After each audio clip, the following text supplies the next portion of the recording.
So guys एक बार आप सबका फिर से बहुत बहुत स्वागत है हिंदी के लाइव टेस्ट में। तो जैसा कि आप सबको पता है, कल मैंने आपको 100+ MCQs करवाए थे 1 घंटे के पहले पहले, और आज फिर से 1 घंटे का हम लोग टेस्ट लेंगे और यहाँ पर 100+ MCQ सॉल्व करेंगे उसी के आगे। तो कल मैंने जो जो टॉपिक आपको कवर किए थे, पर्यायवाची, विलोम, वो सब से अलग आज मैं नया टॉपिक लेकर के आया हूँ। 2-3 टॉपिक होंगे और सारे के सारे आपके इंपॉर्टेंट टॉपिक होने वाले हैं। तो यहाँ पर फटाफट यार सभी लोग जुड़ जाओ, शेयर कर दो अपने दोस्तों के साथ जो भी यहाँ पर जुड़े हुए हैं। इसके अलावा आप लोग वीडियो को लाइक कर दीजिएगा अगर आपको वीडियो पसंद आता है तो अंत में। क्लियर है? पीडीएफ आपको पता है कहाँ पे मिलेगा। चलिए आते हैं पहले क्वेश्चन की तरफ। तो सभी लोग रेडी हो जाइए और सभी लोग जवाब फटाफट देते हुए चलेंगे। क्लियर है? सभी लोग से जवाब चाहिए, जितने लोग यहाँ पर जुड़े हैं सभी लोग जवाब देंगे तो ही मज़ा आएगा। तो पहला क्वेश्चन देखिए आपके सामने ये रहा, ये वाक्यांशों के लिए एक शब्द है। जो पहला टॉपिक है आपका वाक्यांशों के लिए एक शब्द है और जवाब यहाँ पर देखिए आना शुरू हो गया है। तो भाई अगर हम बात करते हैं जो अपने स्थान या स्थिति से अलग ना किया जा सके उसे क्या बोलते हैं दोस्तों? हम लोग अच्युत बोलते हैं। बिल्कुल सही बात है, उसको हम लोग अच्युत बोलते हैं। यानी कि ऑप्शन नंबर जो इसका ए है वो यहाँ पर बिल्कुल करेक्ट हो जाएगा। इसके अलावा एक होता है जो अपनी बात या जगह से टले नहीं, उसको बोलते हैं अटल। और अटूट, जो दिया ना जा सके उसको अदेय बोलते हैं, जिससे टूटा ना जा सके वो अटूट होता है। जो बंधन टूट नहीं सकता उसको अटूट बंधन बोलते हैं। आते हैं अगले क्वेश्चन पर। तो अगला क्वेश्चन देखिए बहुत ही अच्छा है कि जिस स्त्री के पुत्र और पति ना हो, इस वाक्य के लिए एक शब्द क्या हो जाएगा? फटाफट जवाब दीजिए भाई। जिस स्त्री के पुत्र और पति ना हो उसको क्या बोलते हैं? जवाब देखिए यहाँ पर आना शुरू हो गया है। तो याद रखिएगा भाई, जिस स्त्री का पुत्र भी नहीं होता है और पति भी नहीं होता है उसको हम लोग अवीरा बोलते हैं। बहुत ही इंपॉर्टेंट है अवीरा। ऑप्शन नंबर ए जितने भी लोग जवाब दे रहे हैं वो लोग यहाँ पर बिल्कुल करेक्ट हो जाएंगे। क्लियर है? चलिए आते हैं क्वेश्चन नंबर 3 की तरफ। देखिए क्या कह रहा है, जो देने योग्य है उसके लिए एक शब्द क्या हो जाएगा? जो देने योग्य है उसके लिए एक शब्द क्या हो जाएगा? गे, पे, दे या दान? जवाब देखिए यहाँ पर आना शुरू हो गया है। तो बिल्कुल सही बात है, जो देने योग्य होता है उसको दे बोलते हैं, और जो गाने योग्य होता है उसको गे बोलते हैं, और जो पीने योग्य होता है उसको पे बोलते हैं। क्लियर है? तो ये सारी चीज़ें याद रखिएगा। आते हैं अगले क्वेश्चन की तरफ। तो अगला क्वेश्चन देखिए आपसे यहाँ पर क्या कह रहा है, जीने की इच्छा। बताइए सर, फटाफट जवाब दीजिए। जीने की इच्छा को क्या कहा जाता है? चारों ऑप्शन मैं आपको बता दूंगा बट आप लोग पहले फटाक से इसका जवाब दीजिए क्या हो जाएगा। जीने की इच्छा, बिल्कुल सही बात है सर। जीने की इच्छा को जिजीविषा कहा जाता है। क्या कहा जाता है दोस्तों? जिजीविषा कहा जाता है। इसके अलावा यहाँ पर जानने की इच्छा को क्या कहा जाता है? जिज्ञासु कहा जाता है। इसके अलावा किसी पर विजय पाने की इच्छा को जिगीसु कहा जाता है। और यहाँ पर अगर हम बात करते हैं पानी पीने की जो इच्छा होती है या किसी चीज को पीने की जो प्यास होती है वो पिपासु कहा कहलाता है। क्लियर है? तो चारों ऑप्शन आई होप आप सबके क्लियर हो गए होंगे। अगला क्वेश्चन ध्यान से देखिए यहाँ पर क्या कह रहा है कि इंद्रियों को जीत लिया हो जिसने, इस वाक्यांश के लिए सही विकल्प का चयन करिए। फटाफट जवाब दीजिए। जी हाँ, इंद्रियों को जीत लिया हो जिसने, इस वाक्यांश के लिए सही विकल्प क्या हो जाएगा? फटाफट सभी लोग जवाब दीजिए। तो याद रखिएगा भाई, इंद्रियों को जीत लिया हो जिसने उसको हम लोग बोलते हैं जितेंद्रिय। उसको क्या बोलते हैं हम लोग? जितेंद्रिय बोलते हैं। करेक्ट है? और इंद्र को जीतने वाला इंद्रजीत कहलाता है। तो यहाँ पर ऑप्शन जो इसका सी है करेक्ट हो जाएगा। चलिए आते हैं अगले क्वेश्चन पर। तो अगला क्वेश्चन देखिए आपके सामने ये रहा कि निम्नलिखित प्रश्न में 4 विकल्प दिए गए हैं और आपको बताना है जो थोड़ा जानता हो। जो थोड़ा जानता हो उसको क्या बोलेंगे? अवज्ञ, अल्प, अल्पज्ञ या सर्वज्ञ? जो थोड़ा जानता हो उसके लिए बताइए एक वाक्यांश क्या हो जाएगा? जवाब देखिए आना शुरू हो गया है। तो भाई जो थोड़ा जानता हो उसको अल्पज्ञ बोलते हैं। क्या बोलते हैं दोस्तों? अल्पज्ञ बोलते हैं। यानी कि ऑप्शन नंबर जो इसका सी है वो यहाँ पर करेक्ट हो जाएगा। जल्दी जल्दी करेंगे क्योंकि टाइम आपके पास कम है, पेपर आपका नजदीक है और 100 क्वेश्चन आपको सॉल्व करने हैं। अगला क्वेश्चन देखिए फटाक से क्या कह रहा है कि निम्नलिखित प्रश्न में 4 विकल्पों में से उस विकल्प का चयन करें जो वाक्यांशों के लिए एक शब्द का विकल्प है। तो बताइए, जो इस लोक की बात है, बताइए जो इस लोक की बात है उसको क्या बोलेंगे? जवाब दीजिए फटाफट। जवाब देखिए यहाँ पर आना शुरू हो गया। तो याद रखिएगा, लौकिक बोलते हैं। क्या बोलते हैं दोस्तों? लौकिक बोलते हैं। जो इस लोक की बात है उसको हम लोग लौकिक बोलते हैं, और जो इस लोक का ना हो सका उसको अलौकिक बोलते हैं। क्लियर है? आते हैं अगले क्वेश्चन पर। तो अगला क्वेश्चन देखिए आपके सामने ये रहा कि सही विकल्प का चयन करें जो वाक्यांशों के लिए एक शब्द है आदि से अंत तक। फटाफट जवाब दीजिए। सही विकल्प चयन करना है जो वाक्यांशों के लिए एक शब्द है आदि से अंत तक। क्वेश्चन नंबर 8, जवाब दीजिए फटाफट। आदि से अंत तक क्या बोलेंगे? याद रखिएगा दोस्तों, आदि से अंत तक अनादि नहीं होता है, आद्योपांत होता है। ये बहुत इंपॉर्टेंट क्वेश्चन है। तो यहाँ पर जो लोग बोल रहे हैं बी वो लोग करेक्ट है, अनादि वाले गलत हो जाएंगे।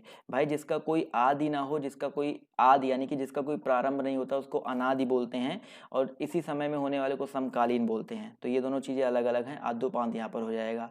अगला क्वेश्चन देखिए आपसे यहाँ पर क्या कह रहा है। आते हैं अगले क्वेश्चन पर। तो क्या कह रहा है कि भाई सही विकल्प का चयन करें जो वाक्यांशों के लिए एक शब्द है जो सब कुछ जानता है उसको क्या बोलेंगे? फटाफट जवाब दीजिए भाई। जो सब कुछ जानता है, तो बिल्कुल सही बात है। देखो जो सब कुछ जानता है उसको क्या बोलते हैं हम लोग? सर्वज्ञ बोलते हैं। क्या बोलते हैं? सर्वज्ञ बोलते हैं। ज्ञानी तो अलग चीज होता है। तो यहाँ पर ऑप्शन नंबर जो इसका ए है वो यहाँ पर बिल्कुल करेक्ट हो जाएगा। चलिए आते हैं अगले क्वेश्चन पर। तो क्या कह रहा है कि भविष्य में होने वाला, इसके लिए एक शब्द क्या हो जाएगा? भविष्य में होने वाला, इसको क्या बोलते हैं? जी हाँ, भविष्य में होने वाले को भावी बोलते हैं। क्या बोलते हैं दोस्तों? भावी बोलते हैं। यानी कि ऑप्शन नंबर जो इसका ए है वो यहाँ पर बिल्कुल करेक्ट हो जाएगा।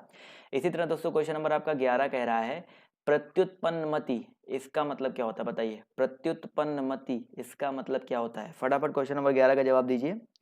बिल्कुल सही जवाब देखिए आना शुरू हो गया है। तो प्रत्युत्पन्नमति को बोलते हैं हम लोग भाई जो तत्काल सोचकर उत्तर दे सके। बिल्कुल सही बात है, जो तत्काल सोच के उत्तर दे सके उसको प्रत्युत्पन्नमति बोलते हैं। क्लियर है? चलिए आते हैं अगले क्वेश्चन पर। तो क्या कह रहा है कि पैसे से मनुष्य की जो जीवन जीने की इच्छा है, अभी मैंने आपको बताया था जीवन जीने की इच्छा को क्या बोलते हैं? फटाफट जवाब दीजिए। क्वेश्चन रिपीट है, बस आपका क्वेश्चन का लैंग्वेज चेंज हो गया है।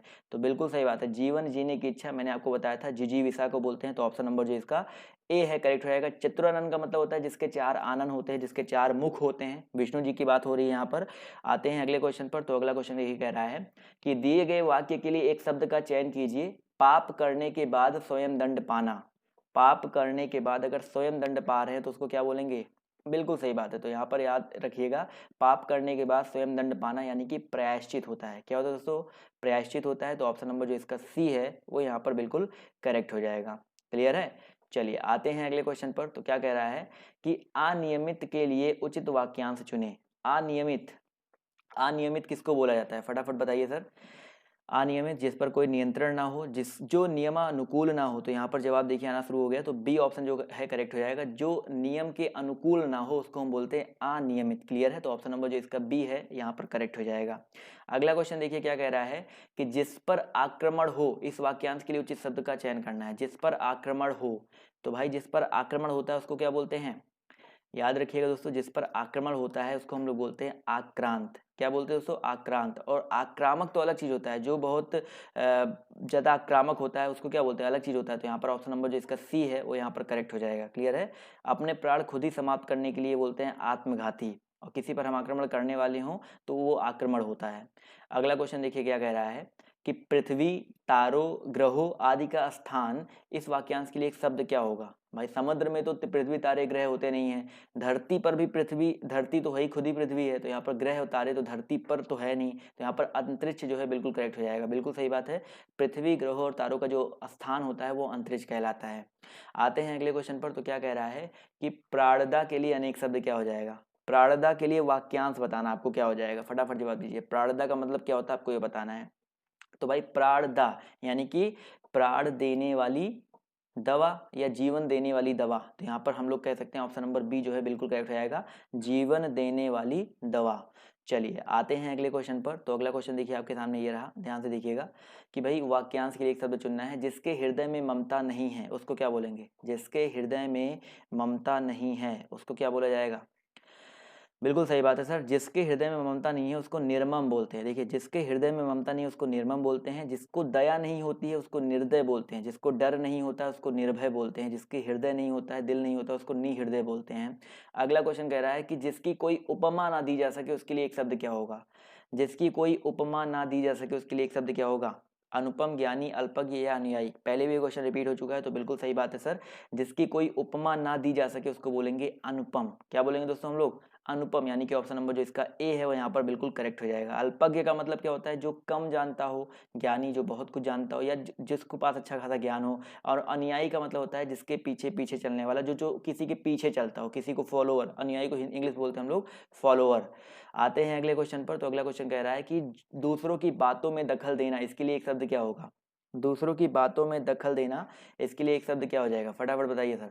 बिल्कुल सही बात है, हस्तक्षेप यहाँ पर जो है करेक्ट आंसर हो जाएगा। तो ऑप्शन नंबर जो इसका ए है वो यहाँ पर बिल्कुल करेक्ट हो जाएगा, हस्तक्षेप। दूसरों की बातों में दखल देना। और दूरदर्शी का मतलब होता है जो दूर तक सोचने वाला हो वो दूरदर्शी कहलाता है। आते हैं अगले क्वेश्चन पर। तो अगला क्वेश्चन देखिए क्या कह रहा है कि जो कम खर्च करता हो, इस वाक्यांश के लिए एक शब्द क्या होगा भाई? जो कम खर्च करता है उसे क्या बोलते हैं? बिल्कुल सही जवाब देखिए आना शुरू हो गया है। तो याद रखिएगा भाई, जो कम खर्च करता है, यहाँ पर सभी लोग बोल रहे हैं भैया कंजूस, लेकिन कंजूस का मतलब होता है जो बहुत बचाता हो, और जो कम खर्च करता है उसको बोलते हैं मितव्ययी। जो इसका करेक्ट आंसर होगा आपका क्या होगा दोस्तों? मितव्ययी हो जाएगा। तो याद रखिएगा ऑप्शन ए नहीं, यहाँ पर ऑप्शन सी हो जाएगा। आते हैं अगले क्वेश्चन पर। तो अगला क्वेश्चन देखिए, कह रहा है दिए गए वाक्यांश के लिए एक शब्द का चयन कीजिए। पूरब और उत्तर के बीच की दिशा को क्या कहते हैं? बताइए सर, पूरब और उत्तर के बीच की दिशा को क्या कहते हैं? चारों चीजें मैं आपको यहाँ पर क्लियर कर दूंगा। देखो, पूरब और उत्तर के बीच की जो दिशा होती है वो ईशान कहलाती है दोस्तों, ईशान कहलाती है पूरब और उत्तर के बीच की दिशा। आग्नेय की अगर हम बात करते हैं तो ये दक्षिण और पूरब, यानी कि आपका साउथ और ईस्ट के बीच की दिशा होती है, साउथ ईस्ट होता है। इसके अलावा पूरब और उत्तर आपको हो ही गया, ये आपका पूरब उत्तर हो गया, ईस्ट और उत्तर यानी कि नॉर्थ ईस्ट हो गया, ये नॉर्थ ईस्ट हो गया। नेत्रेय का मतलब क्या होता है दोस्तों? आपका दक्षिण पश्चिम होता है। क्या होता है आपका? दक्षिण पश्चिम, यानी कि साउथ वेस्ट होता है। और आपका एक बचा क्या? उत्तर पश्चिम बचा है, तो नॉर्थ वेस्ट आपका ये होता है वाव्य। तो चारों चीजें याद रखिएगा। क्लियर है? क्लियर है सबकी वो? आते हैं अगले क्वेश्चन पर। तो अगला क्वेश्चन कह रहा है दिए गए वाक्य के लिए प्रयुक्त होने वाले सही विकल्प को चुनिए। वह कवि जो तत्काल कविता करने में कुशल हो, वह कवि जो तत्काल कविता करने में कुशल हो उसे क्या बोलते हैं? देखिए, जो कवि तत्काल कविता करने में कुशल होता है उसको आशु कवि बोला जाता है। क्या बोलते हैं दोस्तों हम लोग? आशु कवि बोलते हैं। तो यहाँ पर ऑप्शन नंबर जो इसका डी है वो यहाँ पर बिल्कुल करेक्ट हो जाएगा। अगला क्वेश्चन देखिए, कह रहा है कि प्रज्ञा चक्षु के लिए वाक्यांश क्या हो जाएगा? प्रज्ञा चक्षु के लिए वाक्यांश क्या हो जाएगा? जवाब दीजिए फटाफट। तो प्रज्ञा चक्षु यानी कि बुद्धि जिसके नेत्र हैं। क्या होता है दोस्तों? बुद्धि, देखो बुद्धि और ज्ञान होने वाली प्रज्ञा नहीं, बुद्धि जिसके नेत्र है। यहाँ पर ऑप्शन नंबर जो इसका बी है वो यहाँ पर करेक्ट हो जाएगा। प्रज्ञा चक्षु का मतलब होता है बुद्धि जिसका नेत्र हो। आते हैं अगले क्वेश्चन की तरफ। तो अगला क्वेश्चन देखिए आपसे यहाँ पर कह रहा है कि बिना पलक झपकाए, इसके लिए एक शब्द क्या हो जाएगा? बिना पलक झपकाए इसको क्या बोलते हैं? फटाफट जवाब दीजिए सर। बिल्कुल सही बात है, बहुत ही इंपॉर्टेंट क्वेश्चन है। निर्मेष बोलते हैं। क्या बोलते हैं दोस्तों? बिना पलक झपकाए इसको बोलते हैं निर्मेष। और जिसकी कोई इच्छा ना हो उसको हम लोग बोलते हैं स्पृहा, और निस्पृहा हो जाएगा। इसके अलावा इच्छा ना हो, निस्पृहा हो गया। इसके अलावा निर्विकार है, निष्पलक है। निष्पलक यानी कि जिसके कोई पलक ना हो। आते हैं अगले क्वेश्चन पर। तो अगला क्वेश्चन देखिए, कह रहा है कि जो धरती फोड़ कर जन्मता है उसको क्या बोलते हैं? जो धरती फोड़ कर जन्मता है उसको क्या बोलते हैं? 26, फटाफट जवाब दीजिए सर। जवाब देखिए यहाँ पर आना शुरू हो गया है। तो याद रखिएगा भैया, जो धरती फोड़ कर जन्मता है उसको उद्भिज बोलता है। क्या बोलते हैं दोस्तों हम लोग? उद्भिज बोलते हैं। ऑप्शन नंबर जो इसका सी है वो यहाँ पर करेक्ट, डी है जो यहाँ पर करेक्ट हो जाएगा। इसके अलावा यहाँ पर दिया गया स्वयंभू। स्वयंभू का मतलब होता है जो स्वयं अपने आप उत्पन्न हुआ उसको स्वयंभू बोलते हैं। और यहाँ पर जरायुज का मतलब होता है जो माता के गर्भ से जन्म लेता है उसको बोलते हैं जरायुज। तो चारों चीज याद रखिएगा। जन्मजात तो सबको पता ही है, जन्म से ही। अगला क्वेश्चन कह रहा है कि खाने की इच्छा, इसको क्या बोलते हैं? खाने की इच्छा बताइए फटाफट। विभुच्छा, विभुच्छा, बुभुच्छा या भुभुच्छा? फटाफट जवाब दीजिए। खाने की इच्छा को क्या बोलते हैं? Question number 27। जवाब देखिए यहाँ पर आना शुरू हो गया है। तो बहुत ही इंपॉर्टेंट क्वेश्चन, देखो खाने की इच्छा को हम लोग बोलते हैं बुभुच्छा। यहाँ पर ऑप्शन नंबर जो इसका बी है वो यहाँ पर करेक्ट होगा। खाने की इच्छा को क्या बोला जाता है दोस्तों? बुभुच्छा बोला जाता है। तो ऑप्शन बी यहाँ पर करेक्ट हो जाएगा। क्लियर है? चलिए आते हैं अगले क्वेश्चन पर। तो अगला क्वेश्चन कह रहा है कि एक ही समय में वर्तमान, एक ही समय में वर्तमान इसको क्या बोलेंगे? क्वेश्चन नंबर 28, फटाफट जवाब दीजिए सब। एक ही समय में वर्तमान 28, जवाब देखिए यहाँ पर आना शुरू हो गया है। तो याद रखिएगा दोस्तों, एक ही समय में वर्तमान इसको बोले जाते हैं समसामयिक। क्या बोलते हैं दोस्तों हम लोग? समसामयिक बोलते हैं। बहुत ही इंपॉर्टेंट है। तो ऑप्शन नंबर जो इसका सी है वो यहाँ पर करेक्ट हो जाएगा। जबकि जीवन भर के लिए आजीवन होता है। क्लियर है? चलिए आते हैं अगले क्वेश्चन पर। तो अगला क्वेश्चन देखिए आपसे यहाँ पर क्या कह रहा है कि पार्थिव, पार्थिव का मतलब क्या होता है? क्वेश्चन नंबर 29 है। जवाब दिए सभी लोग। पार्थिव का मतलब क्या होता है? जी हाँ, बिल्कुल सही बात है सर। पार्थिव का मतलब होता है जिसका संबंध पृथ्वी से होता है। किससे होता है दोस्तों? पृथ्वी से होता है। तो यहाँ पर जितने भी लोग जवाब दे रहे हैं ऑप्शन नंबर डी, वो लोग यहाँ पर बिल्कुल करेक्ट हो जाएंगे। चलिए आते हैं अगले क्वेश्चन पर। तो अगला क्वेश्चन कह रहा है कि जिनका प्रयोग निश्चित शब्द समुदाय या पूरे वाक्य का अतिरिक्त भावार्थ प्रदान करने के लिए होता है उसे क्या कहते हैं? बताइए। जिनका प्रयोग निश्चित शब्द समुदाय या पूरे वाक्य का अतिरिक्त भावार्थ प्रदान करने के लिए होता है उसे क्या कहते हैं? जवाब देखिए यहाँ पर आना शुरू हो गया है। तो याद रखिएगा क्वेश्चन नंबर 30 का जो करेक्ट आंसर आपका हो जाएगा निपात हो जाएगा। क्या हो जाएगा दोस्तों? निपात हो जाएगा। निपात का मतलब ही होता है उसको एक अलग रूप देना, या निपात से कोई फर्क नहीं पड़ता है। तो ऑप्शन नंबर, ये वाक्य के अंग भी नहीं होते हैं। तो यहाँ पर ऑप्शन नंबर जो इसका डी है वो यहाँ पर बिल्कुल करेक्ट हो जाएगा। क्लियर है? चलिए आते हैं अगले क्वेश्चन पर। तो अगला क्वेश्चन देखिए आपसे यहाँ पर क्या कह रहा है कि भाई जो इंद्र पर विजय प्राप्त कर चुका हो उसको क्या बोलेंगे। जो इंद्र पर विजय प्राप्त कर चुका हो उसको क्या बोलते हैं। अभी मैंने आपको बताया था जिसने जीत लिया हो, जिसने इंद्र को जीत लिया हो या जो इंद्र पर विजय प्राप्त कर लिया हो उसको बोलते हैं इंद्रजीत। क्या बोलते हैं दोस्तों हम लोग, इंद्रजीत बोलते हैं। तो यहाँ पर ऑप्शन नंबर जो इसका सी है वो यहाँ पर बिल्कुल करेक्ट हो जाएगा। और जिसने इंद्रियों को, जो हमारी इंद्रियां होती हैं उनको जीत लिया उसको जितेंद्रिय बोलते हैं। तो दोनों में डिफरेंस है। आते हैं अगले क्वेश्चन पर। तो क्या कह रहा है कि उच्च कुल में पैदा व्यक्ति, इसको क्या बोला जाता है, फटाफट बताइए सर। उच्च कुल में पैदा व्यक्ति इसे क्या बोलते हैं हम लोग। जवाब देखिए यहाँ पर आना शुरू हो गया है। तो याद रखिएगा भैया, उच्च कुल में पैदा व्यक्ति, जवाब देखिए यहाँ पर आना शुरू हो गया है।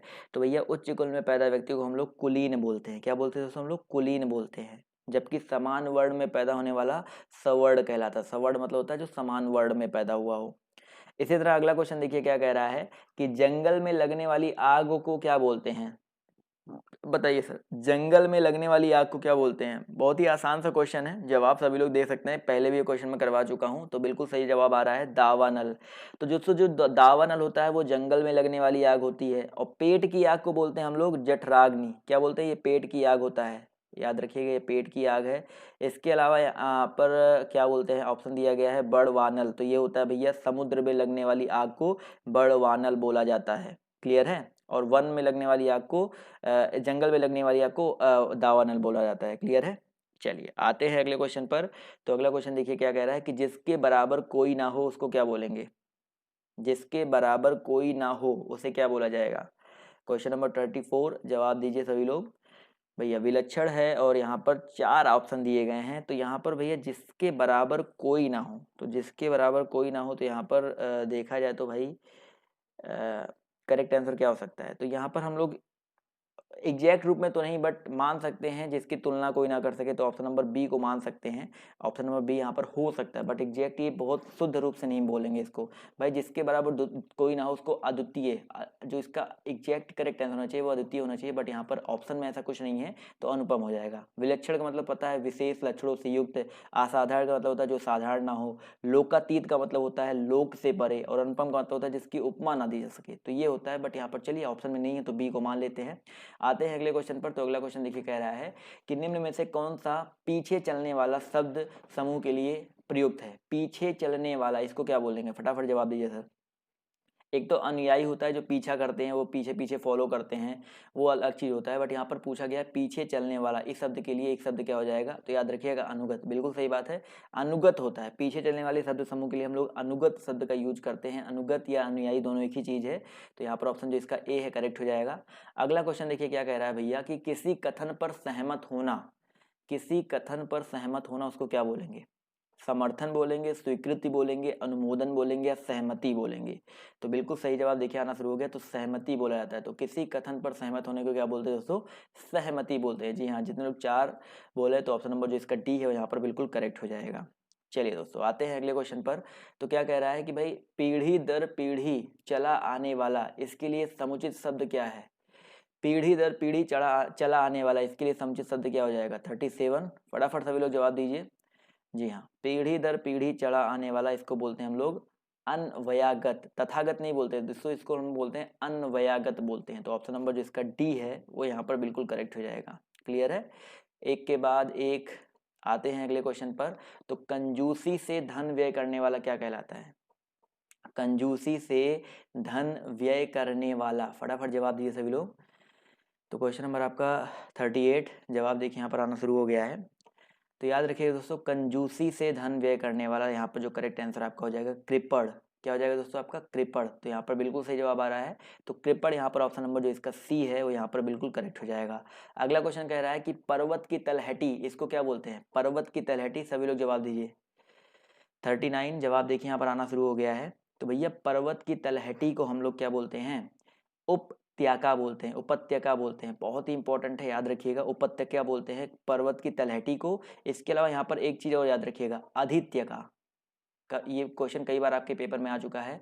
उपत्यका और अधित्यका, ये पर्वत की तलहटी होती है, पर्वत का शीर्ष होता है या ऊपरी भाग मान सकते हो। तो ये दोनों अलग अलग चीजें हैं। तो उपत्यका होता है पर्वत की तलहटी। क्लियर है। तो ऑप्शन जो इसका बी है यहाँ पर करेक्ट हो जाएगा। अगला क्वेश्चन देखिए कह रहा है कि किसी की सहायता करने वाला, क्वेश्चन नंबर 40 जवाब दीजिए भाई, किसी की सहायता करने वाला क्या कहलाता है? क्वेश्चन नंबर 40 फटाफट जवाब दीजिए सभी लोग। 40 का जवाब यहाँ पर देखिए आना शुरू हो गया है। तो सहायक होता है, किसी की सहायता करने वाला क्या होता है दोस्तों? सहायक होता है। जो हृदयवान होता है उसको सहृदय बोलते हैं। साथ चलने वाला सहचर कहलाता है, और साथ साथ कार्य करने वाला सहकार्य कहलाता है। क्लियर है? चारों ऑप्शन क्लियर है सभी को? आते हैं अगले क्वेश्चन पर। तो क्या कह रहा है कि भला चाहने वाला, इसके लिए क्या हो जाएगा बताइए सर? भला चाहने वाले को क्या बोलते हैं? बिल्कुल सही बात है। यहाँ पर तो बहुत ही आसान सा क्वेश्चन है, जवाब देखिए आना शुरू हो गया है। तो भाई भला चाहने वाला क्या हो जाएगा? हितैषी। बिल्कुल सही बात है। निस्वार्थ अलग चीज होता है, निस्वार्थ होता है बिना किसी स्वार्थ के। तो हितैषी का मतलब होता है भला चाहने वाला। तो ऑप्शन जो इसका सी है वो यहाँ पर बिल्कुल करेक्ट हो जाएगा। भाई जो कार्य बिना किसी स्वार्थ के किया जाता है वो निस्वार्थ कहलाता है। तो यहाँ पर भला चाहने वाला पूछा गया तो हितैषी हो जाएगा। आते हैं अगले क्वेश्चन पर। तो क्या कह रहा है भाई? जो हर समय अपना मतलब साधता है उसे क्या कहते हैं? ये बहुत इंपॉर्टेंट क्वेश्चन है भाई। जो हर समय अपना मतलब साधता है उसको क्या बोलते हैं? जवाब दीजिए फटाफट सभी लोग।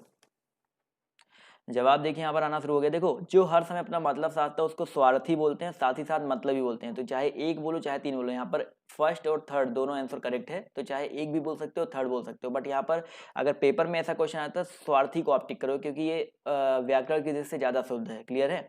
चलिए आते हैं अगले क्वेश्चन पर। तो अगला क्वेश्चन देखिए आपके सामने ये रहा कि भाई अब देखो ये टॉपिक चेंज हो गया। तो यहाँ पर पूछ रहा है कि भिन्नार्थक शब्द का चयन कीजिए। मतलब इन चारों में भिन्नार्थक कौन सा है? पावक, अनल, अनिल और कृषाणु। फटाफट जवाब दीजिए। पावक, अनल, अनिल और कृषाणु। तो बिल्कुल सही जवाब। देखिए यहाँ पर देखा जाए तो पावक, अनल और कृषाणु का मतलब आग होता है। तीनों का मतलब क्या होता है? आग होता है। लेकिन अनिल की बात करते हैं तो अनिल का मतलब क्या होता है दोस्तों? आपका हवा होता है। क्या होता है? आपका हवा होता है। अनल और अनिल में यही तो डिफरेंस होता है, ये आग होता है, ये हवा होता है। तो यहाँ पर ऑप्शन जो इसका बी है वो यहाँ पर अलग हो जाएगा। क्लियर है? जी हाँ, ये तीनों सिनोनिम्स हैं और आपका ये अलग हो जाएगा। चलिए बिल्कुल सही बात है। अगला क्वेश्चन देखिए कह रहा है कि श्रुति सम भिन्नार्थक शब्द के जोड़ों को पहचानें। श्रुति सम का मतलब होता है जो सुनने में समान हो लेकिन उनके अर्थ जो है आपके अलग अलग हो। फटाफट जवाब दीजिए। श्रुति सम भिन्नार्थक शब्द के जोड़े को पहचानना है। क्वेश्चन नंबर 2 फटाफट जवाब दीजिए सभी लोग। चलिए यहाँ पर देखिए, सुनने में समान तो ये सारे नहीं है, बस आपका एक ही ऑप्शन बन रहा है अपेक्षा और उपेक्षा। अपेक्षा और उपेक्षा सुनने में समान है, लेकिन अपेक्षा का मतलब होता है जिसकी कोई इच्छा होती है, कोई आशा होती है। उपेक्षा का मतलब होता है किसी की उपेक्षा करना, किसी की अवलोचना करना, अवहेलना करना, या किसी के बारे में बुरा सुरा बोलना, निरादर करना। तो ऑप्शन जो इसका ए है वो यहाँ पर बिल्कुल करेक्ट हो जाएगा। क्लियर है? अगले क्वेश्चन पर आते हैं। तो अगला क्वेश्चन देखिए आपसे यहाँ पर क्या कह रहा है कि समूहार्थक शब्द चिन्हित कीजिए। समूहार्थक शब्द यहाँ पर चिन्हित करना है। समूहार्थक शब्द क्या हो जाएगा बताइए? पुरुष, मनुष्य, स्त्री और भीड़। तो यहाँ पर बिल्कुल सही बात है सर। समूहार्थक, देखो पुरुष एक पुरुष हो सकता है, मनुष्य एक मनुष्य हो सकता है, स्त्री एक स्त्री हो सकती है, लेकिन भीड़ हमेशा समूह में ही आती है। तो बिल्कुल आसान सा क्वेश्चन है। तो यहाँ पर ऑप्शन नंबर जो इसका डी है भीड़, वो यहाँ पर क्या हो जाएगा? बिल्कुल करेक्ट हो जाएगा।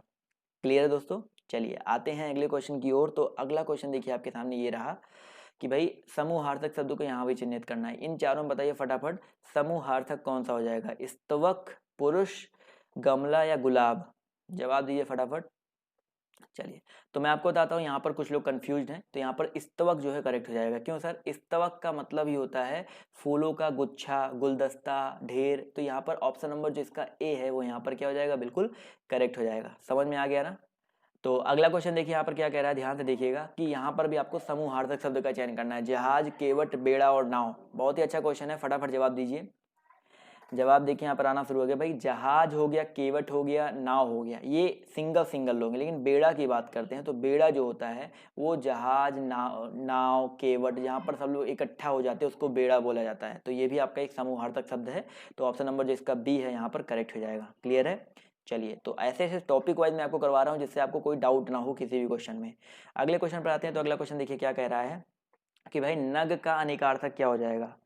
नग का अनेकार्थक शब्द नहीं है, बताइए। नग का अनेकार्थक शब्द यहाँ पर कौन सा नहीं है? फटाफट जवाब दीजिए सर। नग के बहुत सारे अनेकार्थी शब्द होते हैं, जैसे पर्वत हो गया, सर्प हो गया, सूर्य हो गया, लेकिन यहाँ पर हाथी की बात करते हैं। बिल्कुल सही बात है सर। यहाँ पर जो हाथी है ये नग का अनेकार्थक शब्द नहीं है। तो ऑप्शन नंबर जो इसका डी है यहाँ पर करेक्ट हो जाएगा।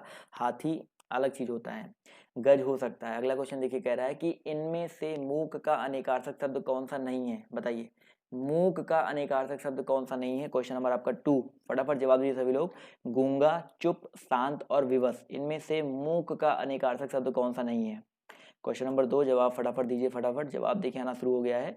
तो यहाँ पर अगर हम बात करते हैं मूक के बारे में, भाई मूक का मतलब चुप होता है, गूंगा होता है, विवश होता है, लेकिन शांत तो नहीं होता है। भाई जो मूक है जरूरी नहीं है वो शांत ही रहे, शांत तो हम भी बैठ सकते हैं। तो ऑप्शन नंबर जो इसका सी है वो यहाँ पर करेक्ट हो जाएगा। चलिए फटाफट बढ़ते हैं अगले क्वेश्चन की ओर। तो क्वेश्चन नंबर 3 कह रहा है कि जल, प्राण, पुत्र आदि जो है किस शब्द के अनेकार्थी हैं। जल है, प्राण है, पुत्र है, ये किस शब्द के अनेकार्थी है। औषधि, सार, तत्व या जीवन। जवाब दीजिए फटाफट। औषधि, तत्व, सार या जीवन। तो यहाँ पर जवाब देखिए आना शुरू हो गया है। तो भाई जल, प्राण, पुत्र इन सब की अगर हम बात करते हैं तो ये बेसिकली किसके हैं भाई, डी, जीवन के अनेकार्थी शब्द हैं। तो ऑप्शन नंबर जो इसका डी है वो यहाँ पर बिल्कुल करेक्ट हो जाएगा। आते हैं अगले क्वेश्चन पर। तो क्या कह रहा है कि निम्न में से कौन सा अनेकार्थक शब्द है, कौन सा शब्द आपका अनेकार्थक शब्द है, फटाफट जवाब दीजिए। साहस, पुस्तक, अंबर या बालक। साहस, पुस्तक, अंबर या बालक। चलिए क्वेश्चन नंबर 4 जवाब दीजिए सभी लोग।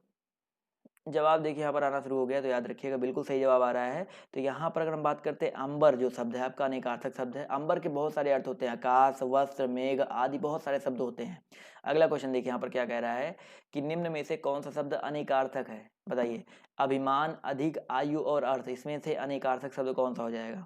बहुत इंपॉर्टेंट ही टॉपिक है, लोग यहाँ पर गलती करके बहुत ज़्यादा आते हैं। तो अभिमान है, अधिक है, आयु है और अर्थ है। तो यहाँ पर अगर हम बात करते हैं अर्थ के बारे में, देखो जो अर्थ है ये आपका अनेकार्थक शब्द है। अर्थ का मतलब धन भी होता है, अर्थ का मतलब भी होता है, इसके अलावा आपका कारण भी होता है, बहुत सारी चीज़ें होती हैं। क्लियर है। अगला क्वेश्चन देखिए आपका क्या कह रहा है कि निम्नलिखित में से कौन सा शब्द सारंग का अर्थ नहीं है। माफ कीजिएगा। सभी लोग वीडियो को शेयर कर दिया करिए और लाइक करते हुए चला करिए। निम्नलिखित में से कौन सा शब्द भाई सारंग का अर्थ नहीं है। क्वेश्चन नंबर आपका यहाँ पर 6 जवाब देखिए यहाँ पर आना शुरू हो गया है। तो भाई सारंग का अर्थ आपका जो होता है शहद नहीं होता है। क्या दोस्तों, आपका शहद जो है आपका नहीं होता है। तो यहाँ पर जितने भी साथी जवाब दे रहे हैं ऑप्शन नंबर बी वो लोग यहाँ पर करेक्ट हो जाएंगे। इसके अलावा सारंग का मतलब पपीहा, कामदेव, राजहंस, कोयल, मोर, बाज, सिंह, घोड़ा, बहुत सारे ऐसे होते हैं जो आपके होते हैं। तो ऑप्शन नंबर जो इसका बी है वो यहाँ पर करेक्ट हो जाएगा। अगला क्वेश्चन देखिए क्या कह रहा है कि सर्प, मेंढक, सिंह, घोड़ा, वानर, हाथी आदि को समझाने वाला शब्द क्या है। सर्प, मेंढक, सिंह, घोड़ा, वानर, हाथी आदि को समझाने वाला शब्द क्या हो जाएगा। बिल्कुल सही क्वेश्चन है, बहुत ही इंपॉर्टेंट क्वेश्चन है। तो याद रखिए कुछ लोग पशु बोले, पशु नहीं, यहाँ पर हरि हो जाएगा। तो हरि का मतलब भाई हरि एक अनेकार्थी शब्द है, इसका मतलब आपका सर्प, मेंढक, सिंह, घोड़ा, वानर, हाथी ये सारे होते हैं। तो यहाँ पर ऑप्शन नंबर जो इसका सी है वो यहाँ पर बिल्कुल करेक्ट हो जाएगा। क्लियर दोस्तों।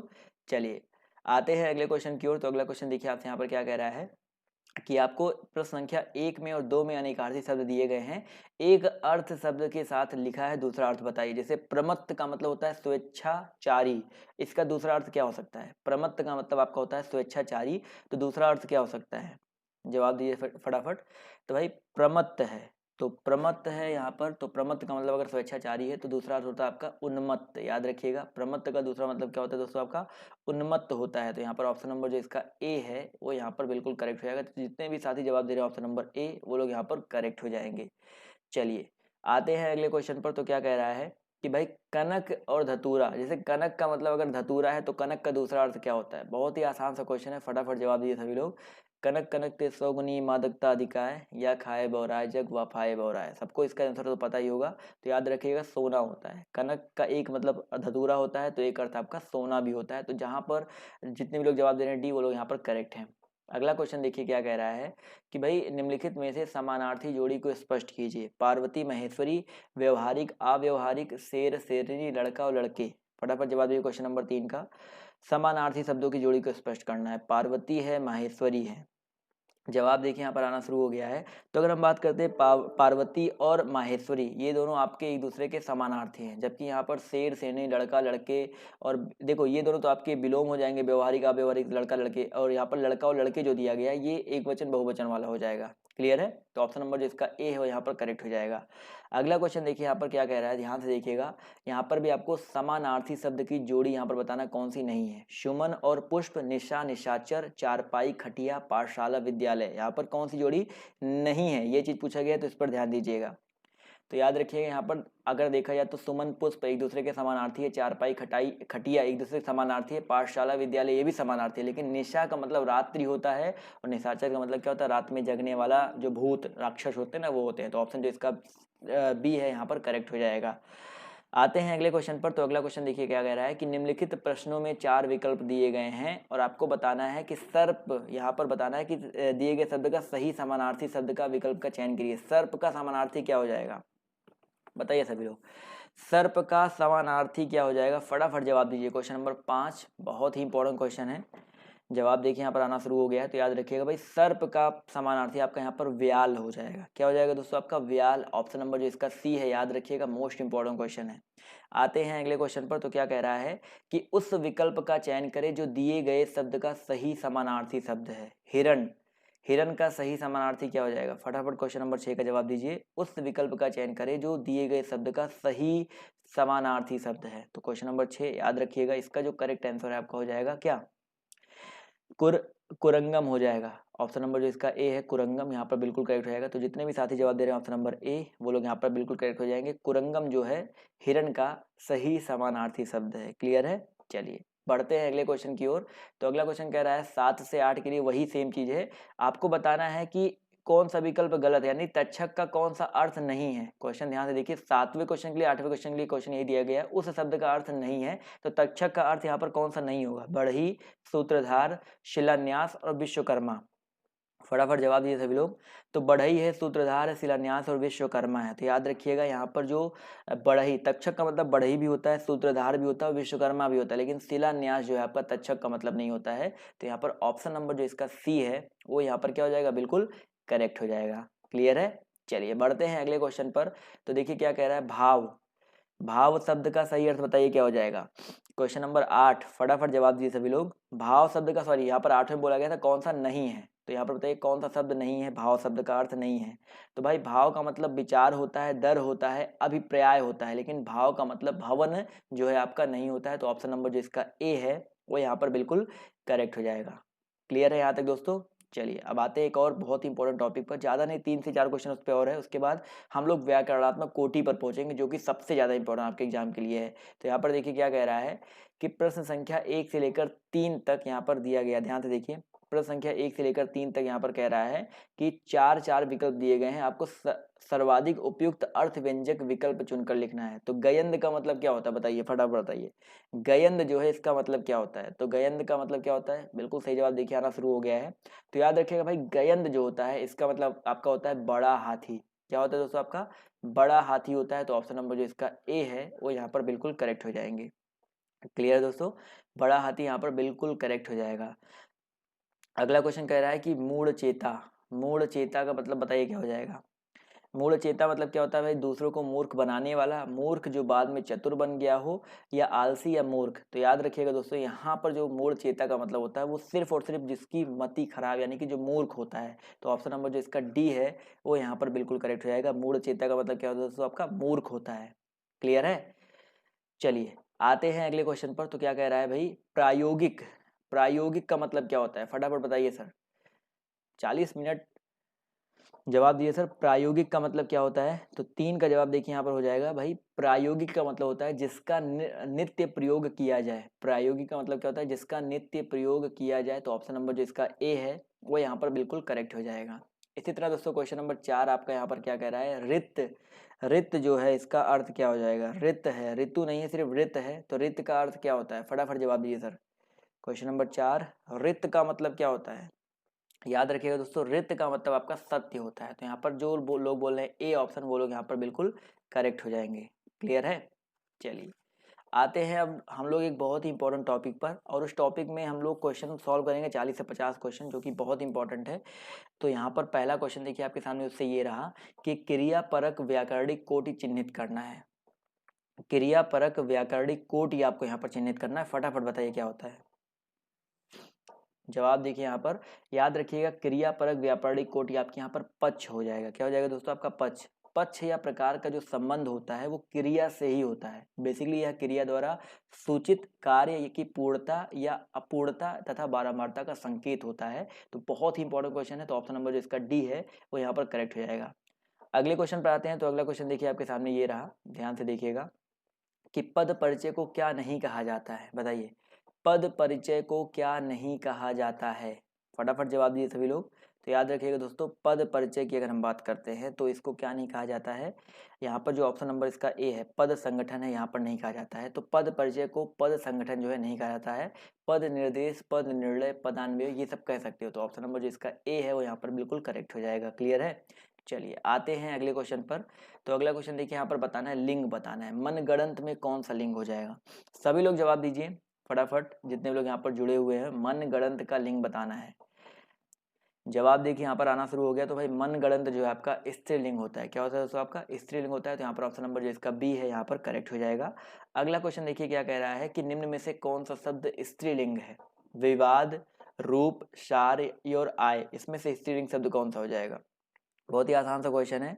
तो यहाँ पर याद रखिएगा, जो यहाँ पर विवाद, सार और रूप है ये आपके पुल्लिंग है, जबकि यहाँ पर जो आय है ये आपका स्त्रीलिंग शब्द हो जाएगा।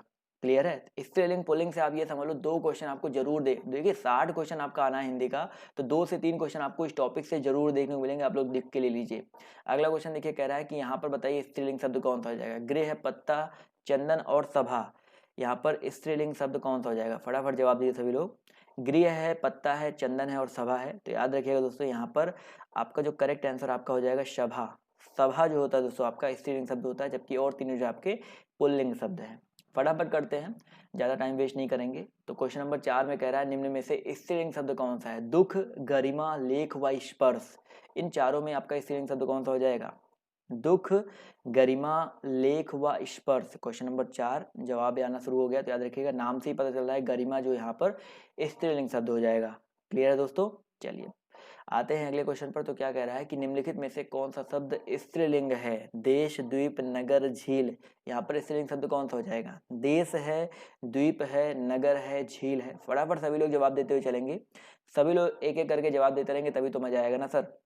तो याद रखिएगा, यहाँ पर जो झील शब्द है वो आपका स्त्रीलिंग शब्द है। क्या हो जाएगा दोस्तों? आपका झील शब्द आपका यहाँ पर स्त्रीलिंग हो जाएगा। तो ऑप्शन डी यहाँ पर बिल्कुल करेक्ट हो जाएगा।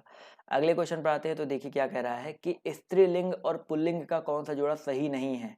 बताइए, यहाँ पर आपको बताना है स्त्रीलिंग और पुल्लिंग का कौन सा जोड़ा सही नहीं है। फटाफट सभी लोग जवाब दीजिए। देखिए, देव देवी बिल्कुल सही है, मामा और मामी यहाँ पर बिल्कुल सही है, गधा गधी बिल्कुल सही है, लेकिन कांत का जो स्त्रीलिंग होता है वो आपका कांता होता है। क्या होता है दोस्तों? आपका कांता होता है। तो यहाँ पर ऑप्शन नंबर जो इसका सी है वो यहाँ पर क्या हो जाएगा? ये जोड़ा आपका सही नहीं है, यानी कि ऑप्शन नंबर सी पर हम लोग टिक कर देंगे। क्लियर है सभी को? आते हैं अगले क्वेश्चन पर। तो क्या कह रहा है, ध्यान से देखिए कि निम्न में से स्त्रीलिंग शब्द कौन सा है? बताइए सर, इन चारों में स्त्रीलिंग शब्द कौन सा है? शोभा, पालन, शस्त्र और नृत्य, इनमें से स्त्रीलिंग शब्द कौन सा है? क्वेश्चन नंबर 7 फटाफट जवाब दीजिए। तो याद रखिएगा दोस्तों, यहाँ पर अगर हम बात करते हैं स्त्रीलिंग के बारे में, तो यहाँ पर जो शोभा है दोस्तों, जो शोभा है वो आपका स्त्रीलिंग शब्द है, जबकि शस्त्र, पालन और नृत्य ये आपके पुल्लिंग शब्द होते हैं। समझ में आ गया ना? चलिए अगले क्वेश्चन पर आते हैं। तो अगला क्वेश्चन देखिए कह रहा है कि आपको 4 ऑप्शन दिए गए हैं, हुलास, हमला, हरकत और हवाला। यहाँ पर बताइए फटाफट कि यहाँ पर स्त्रीलिंग शब्द कौन सा हो जाएगा? हुलास है, हमला है, हरकत है और आपका हवाला है। क्वेश्चन नंबर 8 फटाफट जवाब दीजिए यहाँ पर। तो याद रखिएगा दोस्तों, यहाँ पर आपका जो करेक्ट आंसर आपका हो जाएगा हरकत। यहाँ पर जो आपका हरकत शब्द है दोस्तों, आपका बिल्कुल सही बात है, हरकत शब्द जो है आपका यहाँ पर स्त्रीलिंग हो जाएगा। क्लियर है? चलिए आते हैं अगले क्वेश्चन की ओर। तो अगला क्वेश्चन देखिए क्या कह रहा है कि कौन सा स्त्रीलिंग शब्द है? बताइए, छाछ है, काढ़ा है, तिल है और टेसू है, इन चारों में बताइए कौन सा आपका स्त्रीलिंग शब्द है? छाछ, खाड़ा, तिल और टेसू। जवाब देखिए यहाँ पर आना शुरू हो गया है। तो याद रखिएगा छाछ बिल्कुल सही बात है यहाँ पर। तो जो लोग जवाब दे रहे हैं आपका ऑप्शन नंबर ए छाछ, वो लोग यहाँ पर बिल्कुल करेक्ट हो जाएंगे। तिल, काढ़ा और टेसू ये आपके पुल्लिंग शब्द होते हैं। क्लियर है? जी हाँ, सभी लोग ऐसे ही जवाब देते रहेंगे तो अच्छा लगेगा। अगला क्वेश्चन कह रहा है कि भील का स्त्रीलिंग क्या हो जाएगा? बताइए सर, जो भील शब्द है एक पुल्लिंग शब्द है, इसका स्त्रीलिंग क्या होता है?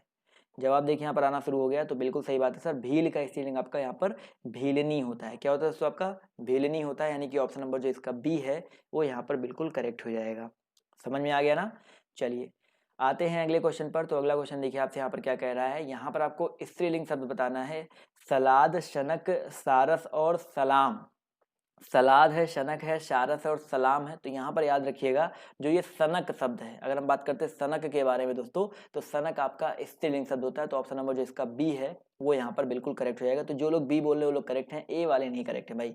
अगला क्वेश्चन देखिए क्या कह रहा है, इन चारों में आपको स्त्रीलिंग बताना है, किन्नर, अंतरी, अहिंसा और परिग्रह। तो इनमें आपको स्त्रीलिंग बताना है, फटाफट जवाब दिए सभी लोग। चलिए याद रखिएगा यहाँ पर क्वेश्चन नंबर 12 आंसर देखिए, यहाँ पर जवाब आना शुरू हो गया है। तो यहाँ पर देखिए ऑप्शन नंबर जो इसका बी है, अहिंसा। अहिंसा की अगर हम बात करते हैं दोस्तों, तो आपका अहिंसा आपका एक स्त्रीलिंग शब्द है, जबकि किन्नर, अंतरी, अपरिग्रह ये आपके स्त्रीलिंग के अंतर्गत नहीं आते हैं। क्लियर है। चलिए किन्नर शब्द यहाँ पर देखिए आया हुआ है, तो यहाँ पर कुछ लोग कंफ्यूज होंगे, लेकिन इसको आपको पुल्लिंग के अंतर्गत ही रखा गया है। तो किन्नर शब्द आप याद रखिएगा, कभी इसको अलग मत कर दीजिएगा, तो ये आपका पुल्लिंग के अंतर्गत ही आता है। क्लियर है। व्याकरण की दृष्टि से वासुदेव नंदन जी की जो बुक है उसके अंदर यही दिया गया है। आते हैं अगले क्वेश्चन पर। तो अगला क्वेश्चन देखिए क्या कह रहा है, ठठेरा शब्द का लिंग परिवर्तित कीजिए। ठठेरा का स्त्रीलिंग आपको बताना है, बेसिकली आपको क्या हो जाएगा, ठठेरा। जवाब दीजिए फटाफट।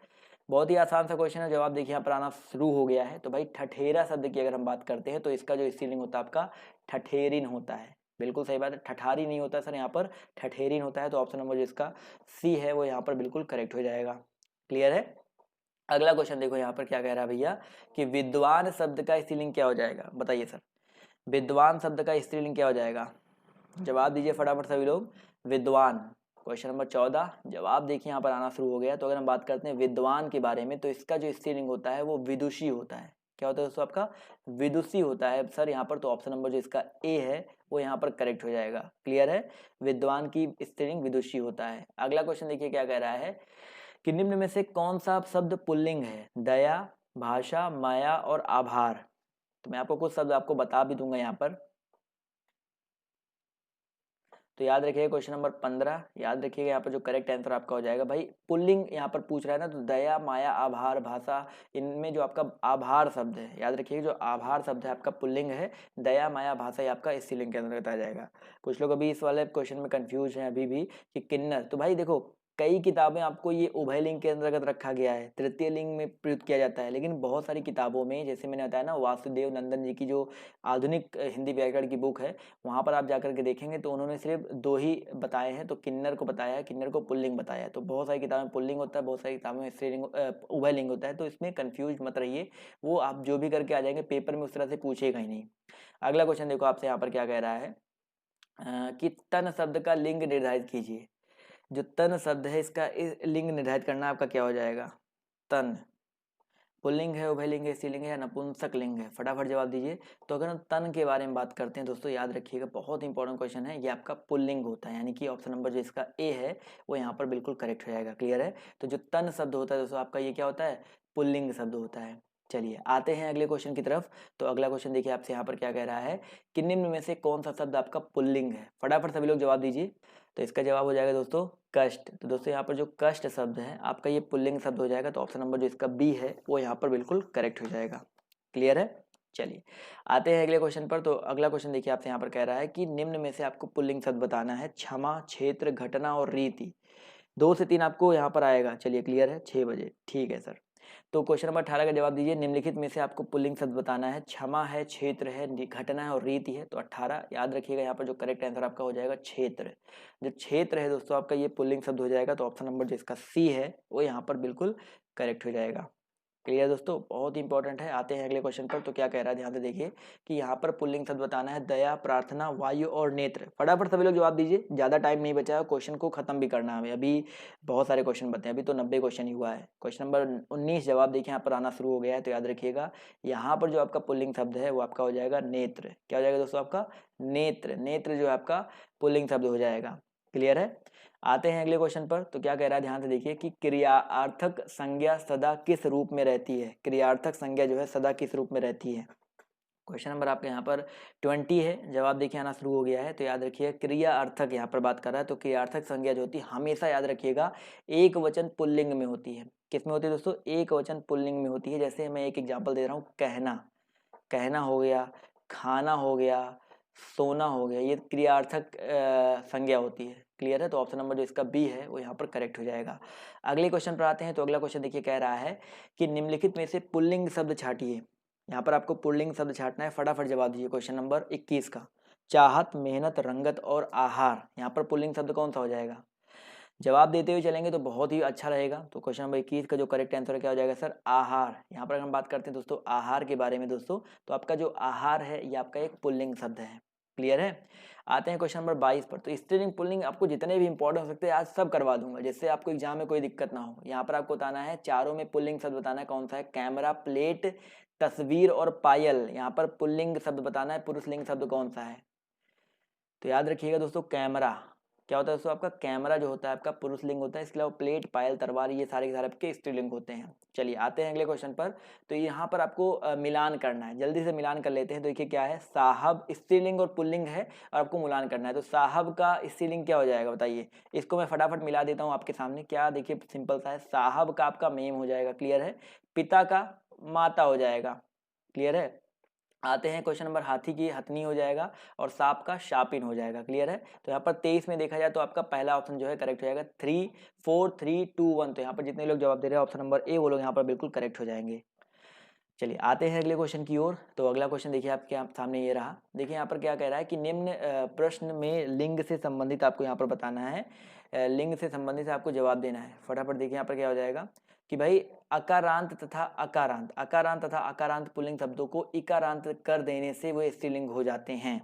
तो यहाँ पर पहला ये है। दूसरा कह रहा है कि जाति बोधक शब्दों के अंतिम स्वरूप का, अंतिम स्वर का लोप कर उनमें कहीं इन और कहीं आइन प्रत्यय लगाकर स्त्रीलिंग बनाया जाता है। तो यहाँ पर बताइए कौन कौन सा कथन आपका करेक्ट हो जाएगा? चार ऑप्शन दिए गए हैं, फटाफट जवाब दीजिए सभी लोग। तो याद रखिए 24। तो यहाँ पर याद रखिएगा दोनों कथन आपके सही है, यहाँ पर दोनों कथन सही है। तो ऑप्शन नंबर जो इसका सी है वो यहाँ पर क्या हो जाएगा? बिल्कुल करेक्ट हो जाएगा, क्लियर है। चलिए तो ये हो गया लिंग से संबंधित क्वेश्चन। अब वचन पे आ जाते हैं। वचन से कुछ क्वेश्चन है आपके, ज्यादा क्वेश्चन नहीं बचे हुए हैं, आप ये समझ के चलो 17 क्वेश्चन और है, फटाफट करेंगे। तो किसका प्रयोग सदैव एक वचन में होता है? फटाफट जवाब दीजिए, किसका प्रयोग यहाँ पर सदैव एक वचन में होता है? बहुत इंपॉर्टेंट है क्वेश्चन नंबर फर्स्ट, जवाब दीजिए सभी लोग। तो याद रखिएगा दोस्तों यहाँ पर जो क्वेश्चन नंबर फर्स्ट का करेक्ट आंसर आपका है क्या हो जाएगा? प्रत्येक हो जाएगा। तो ऑप्शन नंबर जो इसका बी है वो यहाँ पर बिल्कुल क्या हो जाएगा? यहाँ पर जो प्रत्येक है इसका प्रयोग जो है सदैव एक वचन में होता है, क्लियर है। अगला क्वेश्चन देखिए क्या कह रहा है कि दिए गए विकल्पों में से वह शब्द चुनिए जिनका प्रयोग सदा एक वचन में होता है। इनमें भी आपको बताना है कि एक वचन में सदैव किसका प्रयोग होता है। कक्षा, प्राण, आंसू और प्रत्येक। देखो यहाँ पर प्राण की बात करते हैं, आंसू की बात करते हैं, प्रत्येक की बात करते हैं, कक्षा की बात करते हैं। बहुत ही आसान सा क्वेश्चन है। तो यहाँ पर जो प्रत्येक है, प्रत्येक का प्रयोग हमेशा याद रखिएगा सदैव एक वचन में होता है, और ये आंसू, प्राण, कक्षा ये हमेशा बहुवचन में प्रयोग होते हैं। तो ऑप्शन नंबर जो इसका डी है यहाँ पर करेक्ट हो जाएगा। अगला क्वेश्चन देखिए आपसे यहाँ पर क्या कह रहा है कि किसका प्रयोग सदैव बहुवचन में होता है? फटाफट जवाब दीजिए, किसका प्रयोग जो है सदैव बहुवचन में होता है? क्वेश्चन नंबर 3, फटाफट जवाब दीजिए। जवाब देते हुए चलते रहिए तो अच्छा रहेगा। तो भाई यहाँ पर अगर देखा जाए तो दर्शन है, लता है, नारी है और गाय है। तो यहाँ पर याद रखिएगा जो दर्शन है, भाई लता नहीं दोस्तों, यहाँ पर जो दर्शन है इसका प्रयोग सदैव बहुवचन में होता है। दर्शन हो गया, इसके अलावा लोग हो गया, प्राण हो गया, बहुत सारे ऐसे हैं जिनका प्रयोग हमेशा बहुवचन में ही होता है। आते हैं अगले क्वेश्चन पर। तो क्या कह रहा है कि निम्नलिखित शब्दों में से कौन सा शब्द सदैव बहुवचन होता है? फटाफट बताइए सदैव बहुवचन कौन सा होता है? लड़का, घोड़ी, प्राण या चिड़िया? जवाब दीजिए फटाफट। तो याद रखिएगा लड़का है, घोड़ी है, प्राण है और चिड़िया है। तो यहाँ पर ऑप्शन नंबर जो इसका बी है, जवाब देखिए आना शुरू हो गया। तो बी वाला ऑप्शन जो है करेक्ट हो जाएगा। जो प्राण होता है वो सदैव किस में यूज होता है दोस्तों? आपका बहुवचन में यूज होता है। मैंने आपको इसके पहले भी बता दिया था। चलिए आते हैं अगले क्वेश्चन पर। तो क्या कह रहा है कि निम्नलिखित में से कौन सा शब्द सदा बहुवचन में प्रयुक्त होता है? चारों ऑप्शन बताना है कौन सा शब्द आपका सदैव बहुवचन में यूज होता है। शिशु, पुस्तक, भक्ति और प्राण। क्वेश्चन नंबर 5, जवाब दीजिए फटाफट। तो याद रखिएगा वही सेम क्वेश्चन रिपीट हो गया तो इसको स्किप कर देंगे, प्राण यहाँ पर करेक्ट हो जाएगा। अगला क्वेश्चन देखिए कह रहा है कि निम्नलिखित में से कौन सा शब्द दोनों वचनों में समान रहता है? कथा है, लता है, सरसों है, कुटी है। बताइए कथा, लता, सरसों और कुटी, इन चारों वचनों में कौन सा समान रहता है? क्वेश्चन नंबर 6, जवाब देखिए यहाँ पर आना शुरू हो गया है। तो याद रखिएगा अगर हम बात करते हैं कुटी के बारे में, तो कुटी जो है आपका यहाँ पर कौन सा कथन दोनों वचनों में समान रहता है? तो यहाँ पर कुटी नहीं होगा सर, यहाँ पर बी वाला ऑप्शन होगा सरसों। कुटी तो आपका कुटी और कुटिया होता है, बट यहाँ पर सरसों की अगर हम बात करते हैं, जी हाँ जवाब भी आ रहा है बी ऑप्शन। तो सरसों जो है सदैव एकवचन और बहुवचन दोनों में समान रहता है, क्लियर है। चलिए अगले क्वेश्चन पर आते हैं। तो क्या कह रहा है सर, चाकू शब्द का बहुवचन क्या होगा? फटाफट जवाब दीजिए सर, चाकू शब्द का बहुवचन क्या होता है? चाकुएं, चाकुओं, चाकुओं। फटाफट जवाब दीजिए सर। क्वेश्चन नंबर आपका यहाँ पर 7 आना शुरू हो गया जवाब। तो याद रखिएगा सर, चाकू शब्द की अगर हम बात करते हैं तो चाकू का बहुवचन चाकू ही होता है और इसका कोई बहुवचन रूप नहीं होता है। चाकू और चाकू दोनों रूप में एक ही होता है। क्लियर है? चलिए आते हैं अगले क्वेश्चन पर। तो क्या कह रहा है सर, यहाँ पर आपको एक वचन शब्द ढूंढना है। दर्शन, घरों और लताओं और नदी में एक वचन क्या हो जाएगा? बहुत ही आसान है। दर्शन सदैव बहुवचन में होता है, घर से घरों ये बहुवचन हो गया, लताओं ये भी बहुवचन है। तो बिल्कुल सही बात है सर, यहाँ पर जो बचा हुआ नदी है ये आपका क्या हो जाएगा? एक वचन शब्द हो जाएगा। क्लियर है? और नदी शब्द जो है आपका बहुवचन एक वचन है और नदियां जो होता है बहुवचन होता है। अगला क्वेश्चन देखिए क्या कह रहा है, कौन सा प्रत्यय हिंदी भाषा में बहुवचन के रूप में यूज होता है? ये बहुत ही इंपॉर्टेंट क्वेश्चन है और यहाँ पर थोड़ा कंफ्यूजन भी लोगों को है। तो यहाँ पर कौन सा प्रत्यय हिंदी भाषा में बहुवचन के रूप में यूज होता है? यहाँ पर ओ है, ए है, ऐ है और आहा है। तो यहाँ पर अगर देखा जाए तो ए और ऐ दोनों यूज होता है सर प्रत्यय। जैसे लड़के और लड़के तो दोनों यूज होता है। इसके अलावा ओ की बात करते हैं तो आपका ओ भी है और आहा भी है। तो यहाँ पर देखा जाए तो चारों ऑप्शन यहाँ पर देखा जाए तो बहुवचन के रूप में यूज होते हैं। तो ये तो आप स्टार लगा दो क्योंकि इस क्वेश्चन को स्किप कर दो। ये में सारे के सारे ऑप्शन हैं और यहाँ पर विकल्प क्वेश्चन यहाँ पर जो आंसर भी दिया गया लिखा है कि इसको आयोग ने गलत माना था। अगला क्वेश्चन देखो क्या कह रहा है कि वधु का बहुवचन क्या हो जाएगा? फटाफट जवाब दीजिए सर, वधु का बहुवचन क्या हो जाएगा? क्वेश्चन नंबर 10 जवाब देखिए यहाँ पर आना शुरू हो गया है। तो बहुत ही अच्छा क्वेश्चन है, नॉर्मल सा क्वेश्चन है। तो याद रखिएगा दोस्तों, जो वधु होता है इसका बहुवचन क्या होता है दोस्तों? वधुएं होता है। क्या होता है दोस्तों? आपका वधुएं होता है। तो यहाँ पर ऑप्शन जो इसका सी है करेक्ट हो जाएगा।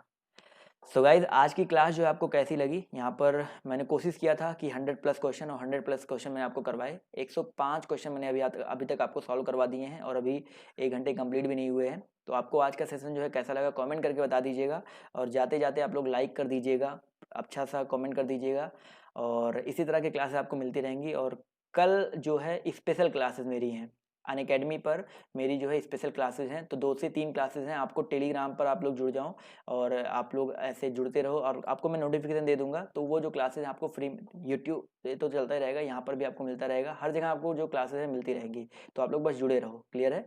तो अभी के लिए इस वीडियो में सिर्फ इतना ही। बाय बाय, टेक केयर, जय हिंद, जय भारत। मिलते हैं सबसे नेक्स्ट वीडियो में।